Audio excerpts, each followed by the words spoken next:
Okay, we're going to simplify a fraction.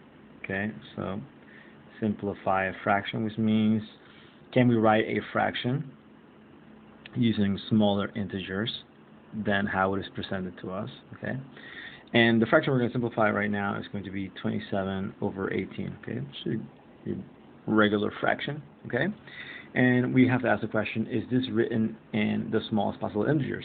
Okay, now the way we know that, okay, or the way we might examining this is by, first of all, noticing that the two numbers that we're writing the fraction with are pretty large numbers, okay?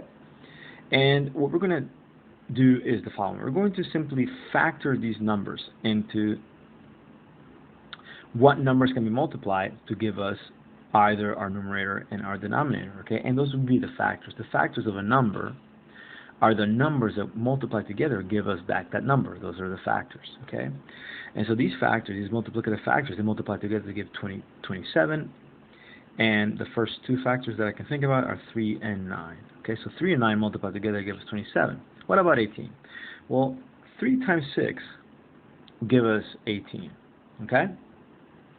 Now, if you look at the 9 can also be written as a product itself. The number 9 can be rewritten as the product. So I'm going to rewrite this for you here. I'm going to change color.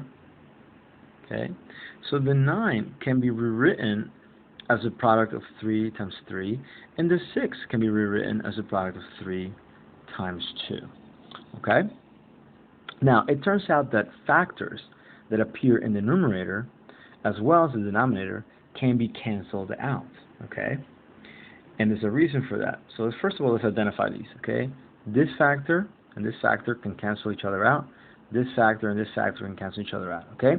So whenever we have the same numbers in the numerator and the denominator, they can be canceled out. And here's why. If I were to rewrite the top fraction with all its factors as simply a series of fractions that are multiplying together, okay? And you're allowed to do this because when you're multiplying fractions, you multiply all the numerators across and all the denominators across. So this top fraction up here is actually equivalent, right, this whole fraction, this whole factor, is actually equivalent to the product of 3 separate fractions. Okay? And here's the special part. If you notice, this fraction just equals to 1 because it's 3 divided by 3. And this fraction just equals to 1 because it's 3 divided by 3. So these two fractions are just 1. The only thing that remains is the last fraction, okay? This last bit, okay, which is also just these two factors, the 3 and the 2, okay? So collectively, altogether, our answer will be 3 over 2, okay? So 3 over 2 is a much smaller fraction, and neither 3 nor 2 can be factored out any further. They are the smallest ways to write that number. Okay, so 3 can only be the product of 3 times 1, and 2 can only be the product of 2 times 1. So these are the simplest way, okay, these are the simplest, the smallest integers, okay, that are not divisible any further. Okay, so the question is 27/18 equivalent to 3/2?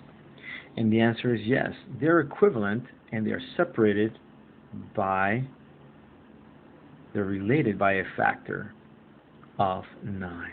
Okay, so you either divide 27 by 9 or 18 by 9 to get 2 and 3, or you multiply 3 times 9 or 2 times 9 to get 27 and 18. Okay,